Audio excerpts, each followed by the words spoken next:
En cierta ocasión, en la selva, hubo una pequeña discusión entre dos animales.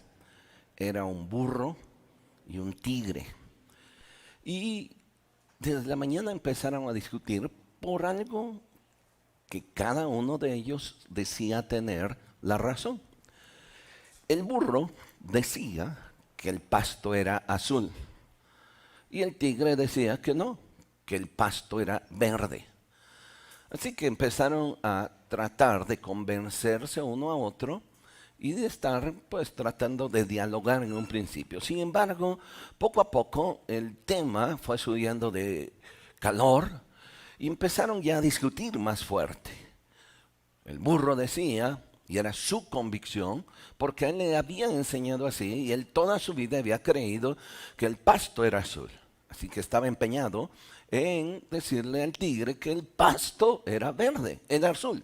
Y el tigre no. Por lo tanto, entonces el tigre estaba enfrascado diciéndole, no, no, el pasto es verde. Para eso de mediodía, ambos ya ni uno ni otro se destrababan, así que decidieron tomar una decisión y dijeron, ¿por qué no? Mejor vamos y pidamos un consejo y que mejor el rey de la selva nos diga si el pasto es azul o el pasto es verde. Así que decidieron los dos y aceptaron precisamente eso. Vamos a ir a ver al rey de la selva, el león. Ambos se enfilaron y se adentraron en la selva. Y cuando llegaron a cierto claro de la selva, en el fondo se encontraba el trono del rey león. Inmediatamente cuando llegaron los dos animales, el burro corrió y le gritó al rey, Majestad, Majestad, ¿es cierto que el pasto es verde o es azul? Porque yo todo el día le he estado diciendo a este tigre que el pasto es azul. ¿Verdad, Majestad, que el pasto es azul? Y el rey se le quedó viendo a ambos animales y le dijo al burro, es cierto, el pasto es azul. Y entonces el burro saltó de alegría y dice, qué bueno, el pasto es azul, el pasto es azul. Y empezó a cantar una cancioncita. El pasto es azul, el pasto es azul. Pero mientras estaba cantándolo, se dirigía al tigre y riéndose y burlándose porque el rey había dicho que el pasto era azul y no verde. Entonces, de repente se cayó el burro y le dijo, Majestad, por favor, quiero que castigues al tigre porque este tigre me ha estado molestando todo el día. Por favor, castígalo. El rey león se le quedó viendo al tigre y le dijo, sí, te voy a castigar por 5 años de silencio. Y entonces otra vez el burro empezó a saltar de gusto y se le quedó viendo y decía, el pasto es azul, el pasto es azul. Y el burro entonces se fue y se perdió entre el bosque con la misma cancioncita, el pasto es azul, el pasto es azul. Cuando ya se había perdido el burro, el tigre se acercó al león y le dijo, Majestad, acepto su castigo. Pero yo solo quiero hacerte una pregunta. ¿Por qué le dijiste al burro que el pasto era azul cuando tú y yo sabemos que el pasto es verde? ¿Y por qué me castigaste? El, el león le dijo, exactamente, el pasto es verde. Pero yo te he castigado no porque el pasto fuera verde o azul. Yo te castigué porque ¿cómo puede ser posible que un animal tan inteligente y tan valiente como tú se haya puesto a discutir todo este día con un burro que sabías que no lo ibas a convencer? Y además de eso, vienen a molestarme y a sacarme de mi tranquilidad. Muchos de nosotros, o a lo largo de nuestra vida cotidiana, ustedes y yo nos encontramos con personas que de alguna manera nosotros tratamos de exponerles o decirles algunas situaciones con pruebas contundentes sobre alguna situación. Y nos encontramos con personas tan cerradas, rayando en el fanatismo, que se empeñan en contradecirnos y se empeñan en decir que no es esa la verdad. A toda costa ellos quieren obtener la victoria, ya sea por su ego tan inflado, ya sea porque, quieren a toda costa vencer y mostrar que son mejores, o finalmente porque de alguna manera tienen un resentimiento por ahí y que les va a costar mucho trabajo poder reconocer alguna verdad, por mucho que nosotros demostremos o le digamos alguna razón. ¿Ha escuchado, no sé si en alguna ocasión, esta frase? Cuando la ignorancia grita, la inteligencia calla. Tu paz y tu tranquilidad valen más. ¿Alguno de ustedes se ha enfrascado en alguna ocasión con esa clase de personas y que de repente usted ya termina hasta con un entripado aquí, enojado, lastimado, y el día que de repente pintaba tan bien, se lo echaron a perder? ¿Se ha encontrado con un burro o de repente nosotros somos burro o tigre? Hoy quisiera compartir con usted el perfil de un discípulo. Por favor, acompáñeme al Evangelio de Mateo, capítulo 5.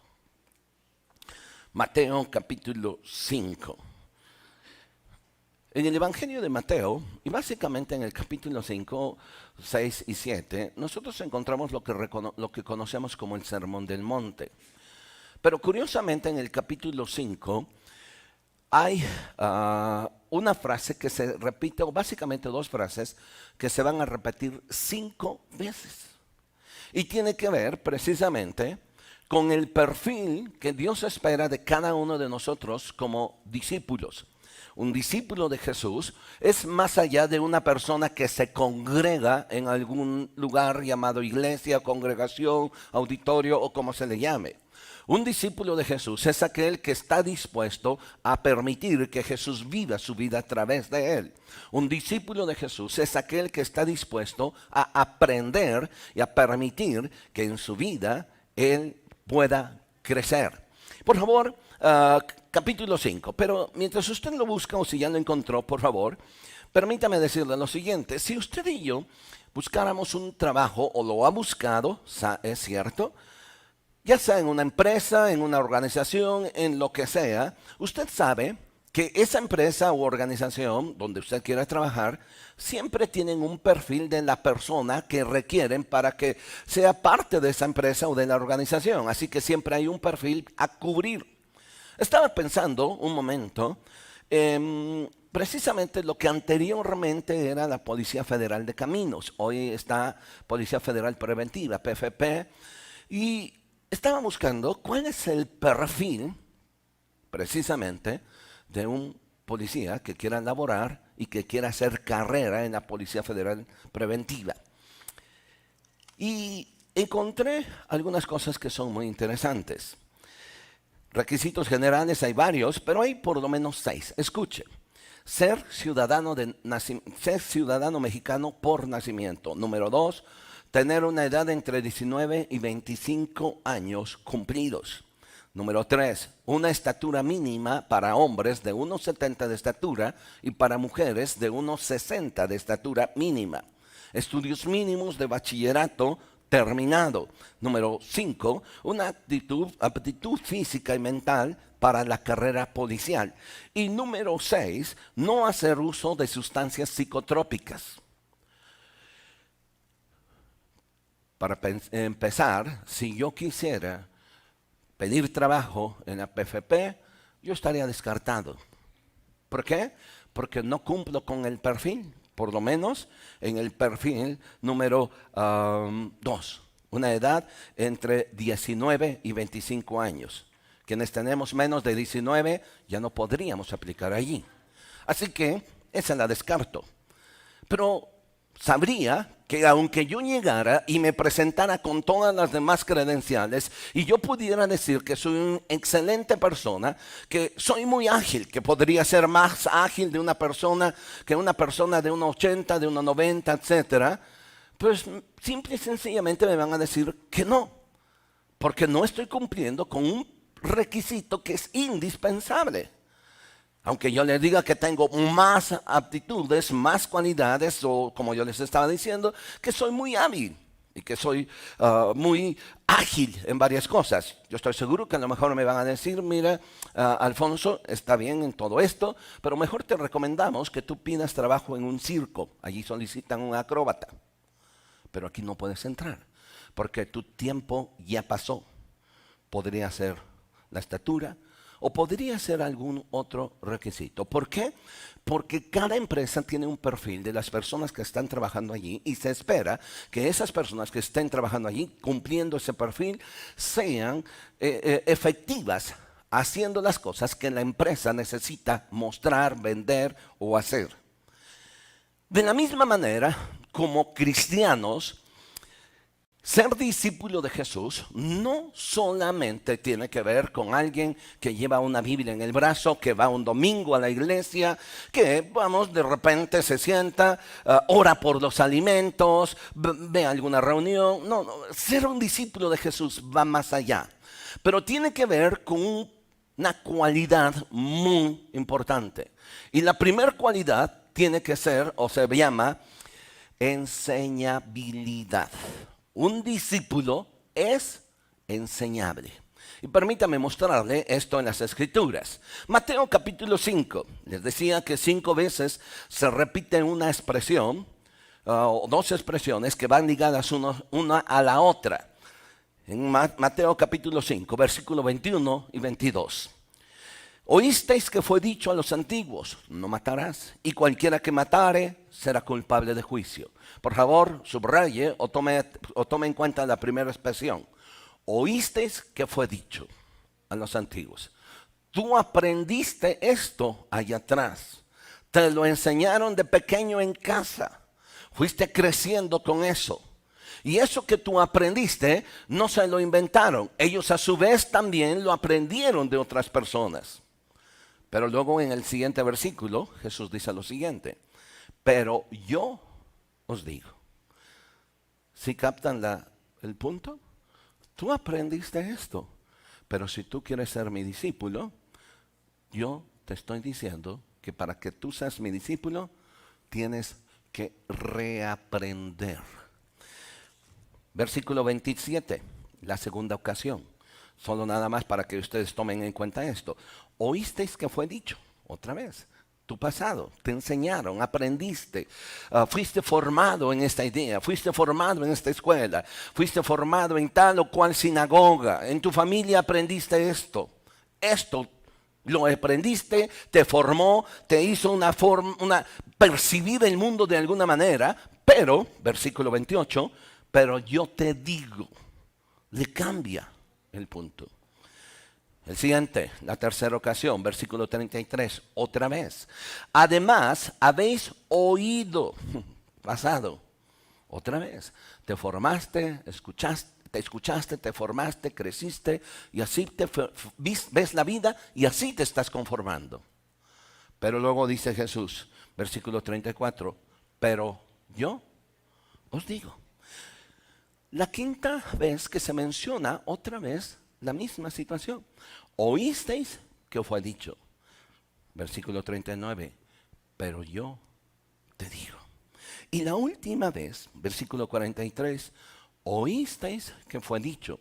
Y versículo 44. Pero yo os digo. Ahora, permítame por favor un poquito de su atención. Jesús está ante una multitud que en su mayoría son gente judía. Tenían su religión, una religión en la que se sentían orgullosos, de la que se sentían orgullosos. Una religión que no se inventó de la noche a la mañana. Es más, algunos de ellos se sentían tan orgullosos por ser descendientes de Abraham. Y para ellos era lo más importante. Caminaban por las calles diciendo es que mi padre fue Abraham. Y los que no eran hijos de Abraham eran como de tercera, cuarta categoría.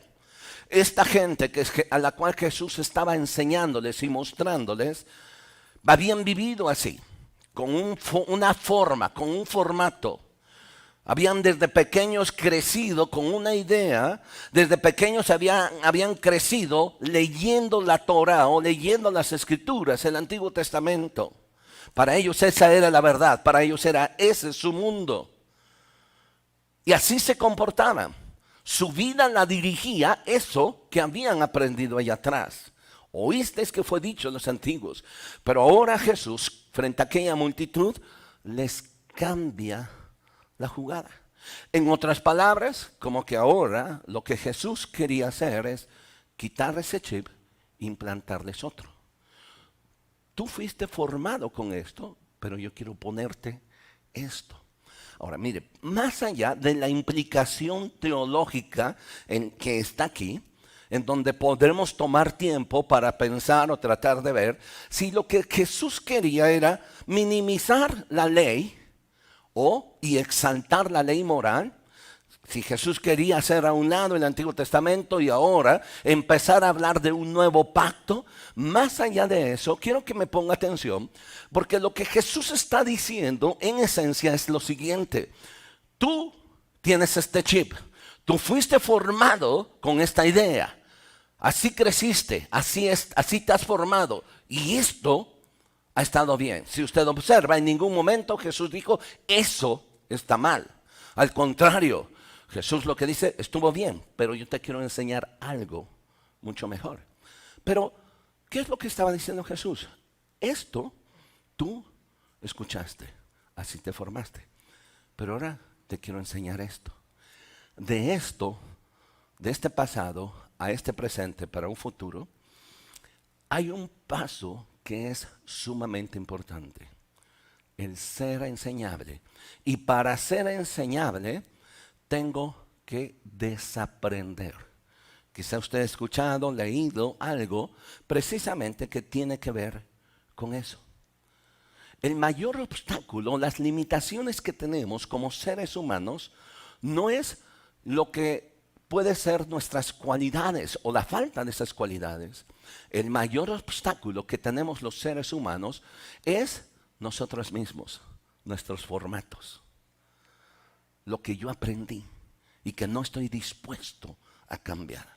Es que así me lo enseñaron y no lo voy a cambiar por nada del mundo. La mayoría o quizás algunos, en mi caso, venimos de un trasfondo religioso. Fui criado en la religión popular en México. Así que crecí en eso.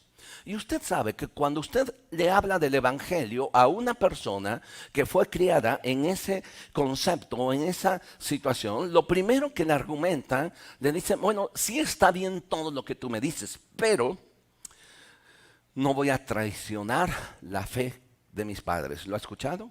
¿Lo he dicho? ¿Por qué?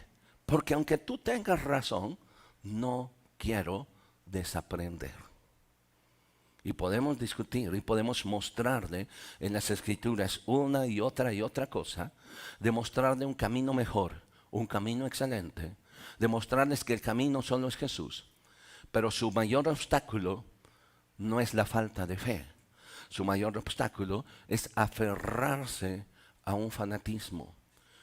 Y usted podrá decir, es que eso era antes. ¿Sabe qué? Creo que muchos de nosotros, aun como cristianos, salimos de aquí y nos volvimos a enfrascar en lo mismo. Ahora no estamos dispuestos a aprender más. Nos acomodamos. Aprendimos de una forma, ya dejamos esto. Espero. Pero ahora tenemos un problema más grande, que ahora dentro de la iglesia nos sentimos tan orgullosos, tan soberbios, que no estamos dando pasos para crecer. Que en realidad no somos discípulos de Jesús, que en realidad solamente somos personas que seguimos a Él, bajo ciertas circunstancias, bajo ciertas conveniencias, pero no nos hemos convertido en aquellos discípulos que van siguiendo sus pasos. y que van dejando no solo los pasos que quedan atrás, sino que vamos continuando y abriéndonos camino hacia adelante. Alvin Toffler, por la década de los 70, fue un sociólogo que escribió un libro, se llamó La Tercera Ola. Además de ser sociólogo, se le dio a conocer como futurista. Fue uno de los primeros que se atrevió a hablar de lo que en ese tiempo parecía muy lejano, la era digital, lo que hoy para nosotros ya es normal, una cámara, que el streaming, que esto, que el otro. Para aquellos tiempos era pañales, y cuando veíamos alguna película o algún documental así, decíamos, no, eso no puede ser, ¿no? ¿Alguno de ustedes creció con las caricaturas de los supersónicos? Ujú. ¿Y qué lo veía? Pues los supersónicos se quedaron chiquitos con lo que hoy estamos viviendo. Entonces, Alvin Toffler, mire, escribió una frase y me llamó mucho la atención. Escúchela: los analfabetas del siglo XXI no serán aquellos que no sepan leer ni escribir, sino aquellos que no sepan desaprender. Se lo repito otra vez. Los analfabetas del siglo XXI no serán aquellos que no sepan leer ni escribir, sino aquellos que no sepan desaprender. Y es que en este proceso, vuelvo a repetir las 5 frases: oísteis, pero yo te digo. ¿Dónde te quieres quedar? ¿En el oísteis o en lo que yo te digo? Si tú quieres avanzar al yo te digo, algo tienes que hacer. Tienes que desaprender. Hace un momento, mientras Marcos estaba dirigiendo la alabanza, él mencionó una expresión: Señor, vacíanos de nosotros para que tú nos llenes de ti. Lo que está lleno no se puede llenar. Y cuando estamos tan llenos nosotros de prejuicios, de conceptos, de ideas, que estamos tan llenos nosotros de una religión, ya que medio aprendimos, nos cuesta mucho trabajo empezar a dar pasos nuevos. Porque ahora decimos estamos en la verdad, pero a veces la verdad en la que decimos nosotros estar, en realidad siguen siendo tradiciones, siguen siendo ideas. Y no estamos dispuestos a pasar del oísteis que los antiguos dijeron a lo que yo te digo. Y para este paso tenemos que desaprender. Y desafortunadamente hay un analfabetismo espiritual en los cristianos. No es porque no sepamos leer, no es porque no tengamos una Biblia, sino es porque no estamos dispuestos a cambiar. Un discípulo tiene que ser renovado día a día. El apóstol Pablo en Romanos capítulo 12 nos reta y nos dice que nosotros debemos renovarnos en nuestra mente. Y un renovarnos. Y no podemos quedarnos estancados. Porque en el momento que usted y yo nos estancamos, en ese momento dejamos nosotros de crecer y dejamos nosotros de ser lo que Dios quiere. El propósito por el cual fuimos creados se atora allí. Y curiosamente empezamos a sentirnos a gusto como estamos. Mire, le quiero leer rápidamente alguna definición de lo que encontré que es desaprender. Desaprender es la acción relacionada con revisar tus convicciones, tus hábitos y tus formas de hacer las cosas, modificarlas por unas nuevas. Hábito. Subraya. Y eso es todos los días. No es lo que usted me dice hace 10 años. Usted puede dar su testimonio y sería alabado lo que Dios ha hecho en su vida. Pero la pregunta es, ¿qué está haciendo hoy en tu vida? No solamente cuánto te está bendiciendo, ¿qué está haciendo Dios en tu vida? Ustedes y yo podemos jactarnos, decirles que en mi pasado hice esto, el otro, pero gracias a Dios, Dios me sacó de allí. La pregunta es, ¿y hacia dónde nos está llevando? ¿Hacia dónde te está llevando? ¿O sigues estancado? Desaprender, tener el hábito de dejar algunas cosas. Se trata de un proceso de gestión del cambio cuya principal resistencia es la dificultad de cada individuo en reinventarse y aprender. Cada día, la Biblia dice que las misericordias de Dios son nuevas cada mañana. ¿Por qué seguimos siendo los mismos de hace 2 años? ¿Por qué no hemos crecido?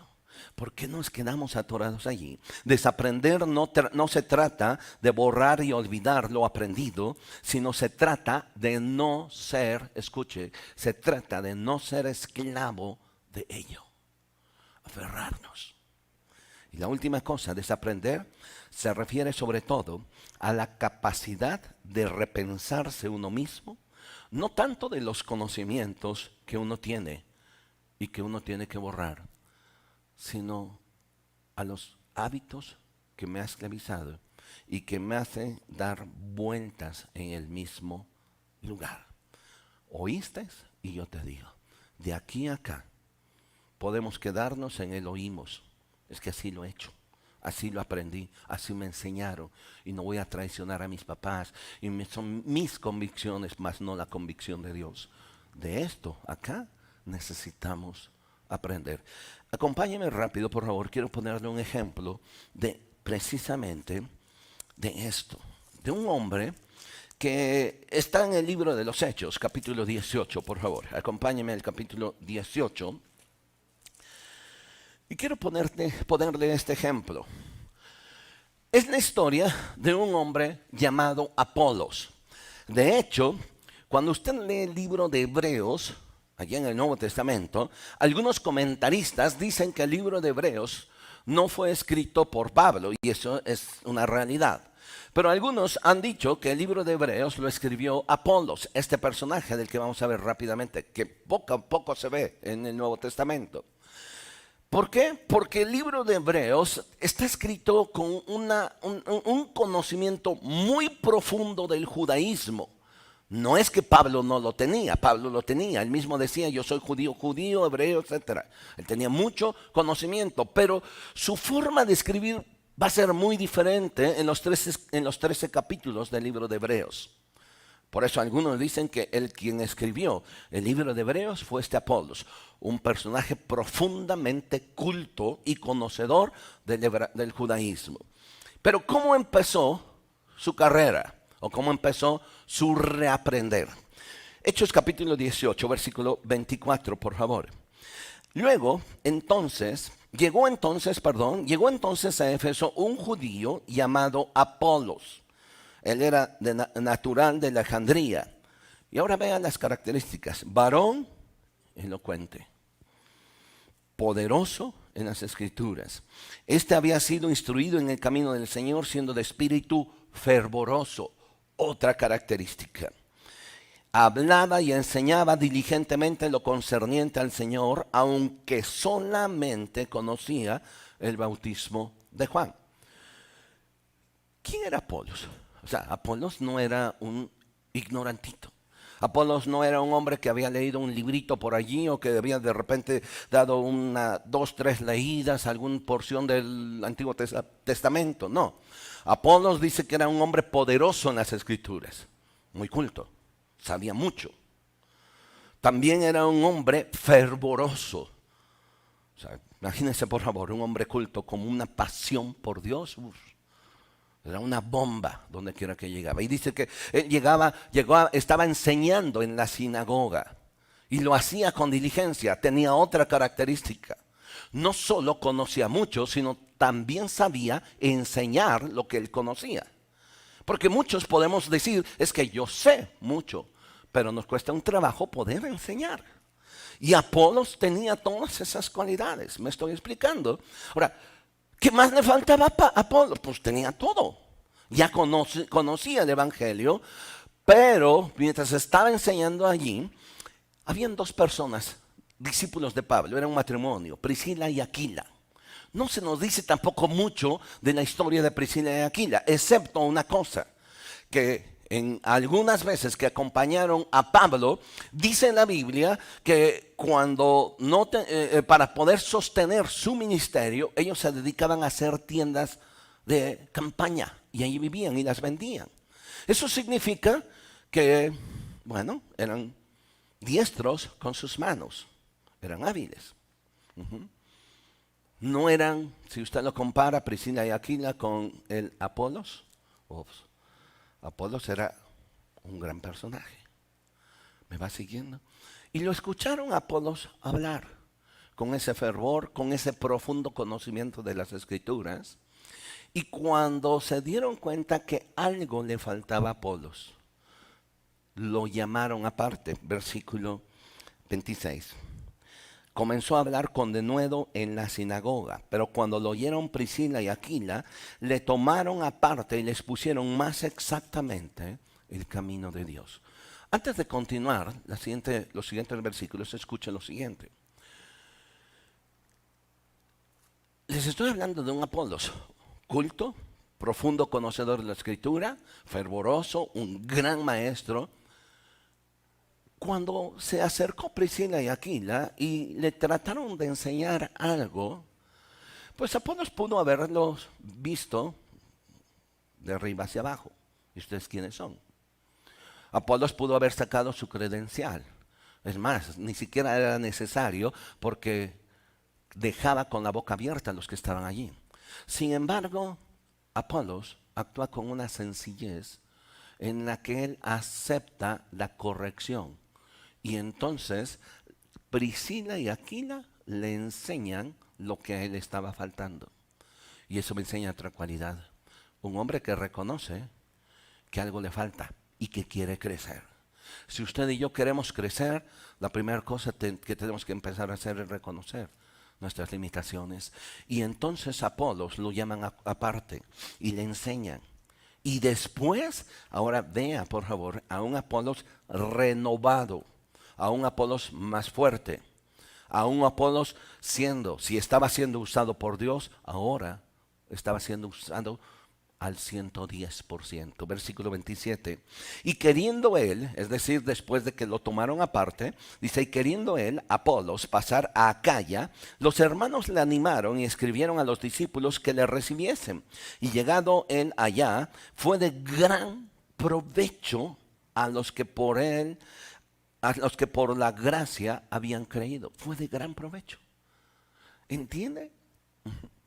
Porque con gran vehemencia refutaba públicamente a los judíos, demostrando por las Escrituras que Jesús era el Cristo. ¿Qué es lo que tenía Apolos? Enseñabilidad. ¿Me va siguiendo? O sea, tenía todo para decir a mí nadie me enseña y yo sé mucho. Sin embargo, él fue enseñable. Y eso es lo que es la primera característica o el perfil de un discípulo, ser enseñable.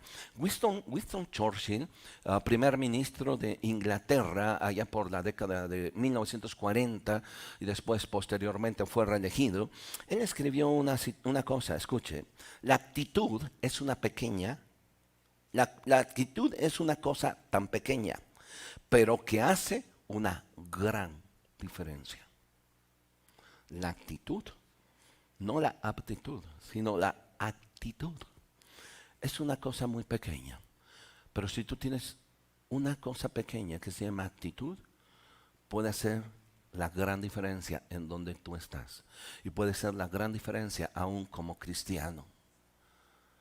¿Qué es lo que nos enseña este Apolos? Cuando te sientes o cuando yo siento que mis habilidades me hacen muy especial y que no hay nada más que aprender a ese respecto, cualquier cosa, mi corazón orgulloso se niega a ser enseñado. Cuando yo siento que mis habilidades son lo máximo, mi corazón se empieza a llenar de orgullo y allí empiezo a tener problemas. Permítame nada más dejarles algunas características de una persona que no es enseñable. 1, le molesta que le enseñe. 2, le molesta que le den sugerencias. No solo no las escucha, le molesta.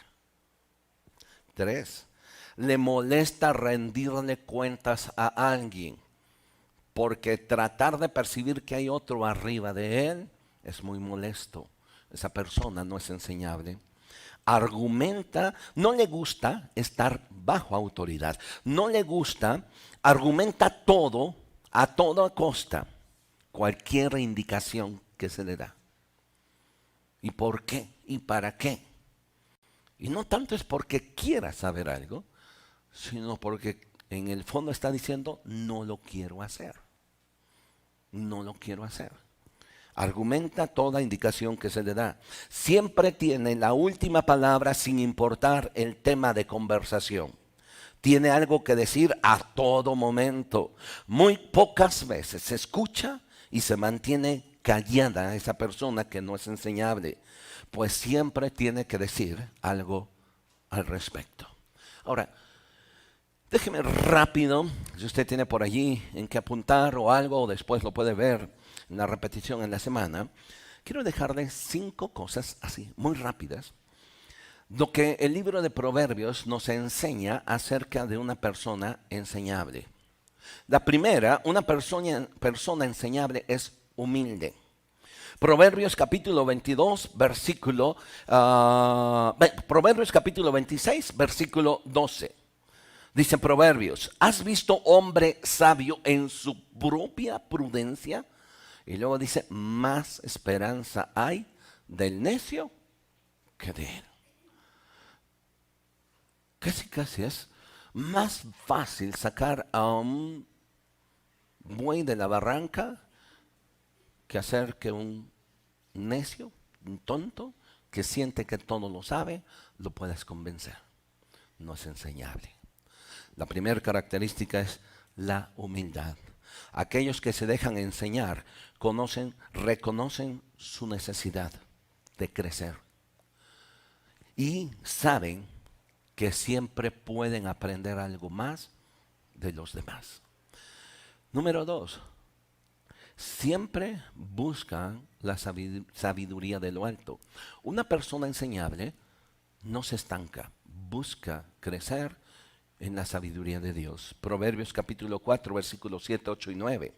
Sabiduría ante todo adquiere sabiduría, y ante toda tu posesión adquiere inteligencia. Engrandécela, y ella te engrandecerá. Ella te honrará cuando tú la hubieres abrazado. Adorno de gracia dará a tu cabeza, corona de hermosura te entregará. Busca la sabiduría de lo alto, una persona enseñable. La tercera característica o el tercer perfil de un discípulo de Jesús que nos muestra Proverbios es que una persona enseñable es aquella que está dispuesta a aprender de los maestros adecuados. Proverbios capítulo 13, versículo 20. El que anda con los sabios, sabio será. Nosotros tenemos un dicho en México que dice, dime con quién andas y te diré quién eres. Proverbios dice, el que anda con sabios será sabio, mas el que se llega con los necios será quebrantado. ¿Con quién andamos? ¿Con quién estamos aprendiendo? ¿A quién nos estamos pegando? Número 4. Una persona enseñable es una persona que recibe corrección o recibe la corrección como una bendición. Y este es quizás lo que más se nos puede indigestar, recibir corrección. Porque una persona no enseñable lo sabe todo. Y nadie me tiene que enseñar y nadie me tiene que corregir. Al contrario, yo tengo que corregir a los demás. Una persona enseñable tiene su dedo señalando a los demás, pero nunca está dispuesta a ser abierta a ser corregida.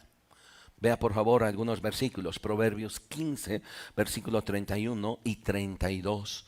Dice lo siguiente: el oído que escucha las amonestaciones de la vida, entre los sabios morará. El que tiene en poco la disciplina, menosprecia su alma. No solo es que me voy a quedar solo, mi alma está en peligro. Mas el que escucha la corrección tiene entendimiento. Proverbios capítulo 17, versículo 10. La reprensión aprovecha al entendido más que 100 azotes al necio. Y este último versículo es muy interesante. Proverbios capítulo 12, versículo 1. el que ama la corrección, ama la sabiduría. Y el que aborrece la reprensión es ignorante. Yo espero que usted y yo, ahora que estamos terminando este año, nos faltan unos, ya a la vuelta de la esquina estamos terminando este año, que podamos hacer una evaluación de nuestra vida. ¿Qué tan enseñables somos? ¿Somos discípulos de Jesús o solo simpatizantes? ¿Somos discípulos de Jesús en donde estamos dispuestos a que Él cambie nuestra vida? ¿A que Él nos enseñe? ¿O nos queremos atorar aquí en el oír de los antiguos? Y no estoy dispuesto a dar este paso, a desaprender. Ahora, no significa que esto no sirve. Esto es bueno para poder llegar acá. Pero para poder llegar acá necesito desaprender. Y ese desaprender necesito ser enseñable. Y por cierto, solo quiero terminar, si me ayuda poniéndose en pie, por favor, haciéndoles una pregunta. ¿El pasto es azul o el pasto es verde? ¿Qué le parece si le decimos, Señor, quiero ser más como tú? Quiero parecerme a ti. Quiero tener el carácter de Cristo. ¿Oíste que fue dicho? Qué tremendo. Esto les movió. Yo quiero tratar de imaginar a Jesús en el Sermón del Monte, a toda aquella gente que estaba allí religiosa, profundamente religiosa, sincera, sí, muy sincera, de fe, también de fe. Pero cuando estaban allí frente a Jesús y Él les dice, esto ustedes oyeron, valió la pena, pero si ustedes quieren dar un paso más, esto les estoy diciendo. Yo no sé cuántos se dieron la media vuelta y dijeron, no, esto no, aquí estamos mal. No quiero traicionar la fe de mis padres. No quiero incomodarme. Es cómodo a veces donde estamos. Donde usted ha sido cómodo. Porque ahí se va a quedar. Pero ser discípulo de Jesús es tomar su cruz cada día y seguir. Y no ver hacia atrás. Ser discípulo de Jesús es estar dispuesto, Señor, cambia mi corazón. Hay muchas cosas que cambian. Yo tengo años de conocer al Señor y estoy todavía en un proceso. Dios no ha terminado conmigo. Dios no ha terminado con usted. Pero lo primero que tiene que haber en su corazón es la disposición a ser enseñable. ¿Le puede decir eso a Dios, Señor? Enséñame, cámbiame, estoy dispuesto no a desechar. Esto me va a servir, pero estoy dispuesto a aprender. Pero tengo que desaprender tantos conceptos, tantas ideas. ¿Cómo cree que se hicieron los fariseos de la noche a la mañana? Los de la Biblia. ¿Cómo cree? Se fueron haciendo religiosos, justos. Se sentían mejores que los demás. Dejaron de crecer. Y cayeron en una actitud hostil hacia los demás. Y a veces usted y yo decimos, es que el fulano de tal es bien fariseo. ¿No será que nosotros somos igual o peor? Cierra sus ojos. Quien está en casa también puede cerrar. Y terminando nuestra oración, queremos agradecerle haber tomado este tiempo para meditar en las Escrituras. Padre, aquí estamos. Queremos venir hoy delante de ti como Juan el Bautista. Es necesario que yo mengüe para que Cristo crezca. Yo quiero más de ti y menos de mí. Así que en esta mediodía ya queremos ponernos en tus manos y queremos pedirte, Señor, que tú nos enseñes. Hay mucho todavía por caminar. Y mientras estamos aquí en esta tierra, Señor, sigue tomando la vida de cada uno de nosotros. Seguimos siendo discípulos. Líbranos de creer que somos maestros, cuando en realidad, Señor, estamos aprendiendo más y más y más. gracias te damos. Y oramos por cada persona que nos está viendo, por sus finanzas, por este año que posiblemente ha sido difícil en varios aspectos. La salud, finanzas, problemas internos en el hogar. Espíritu Santo, ven y toca la vida, tanto de los que están en casa como los que estamos aquí hoy en esta mañana. Tómanos, Padre Celestial. Que el próximo año que viene podamos retomar, no solo el año, esperar hasta el año, sino hoy, tomar y poner nuestra mano en el arado y poner nuestra visión hacia adelante. Porque hay mucho por hacer. Gracias, Jesús.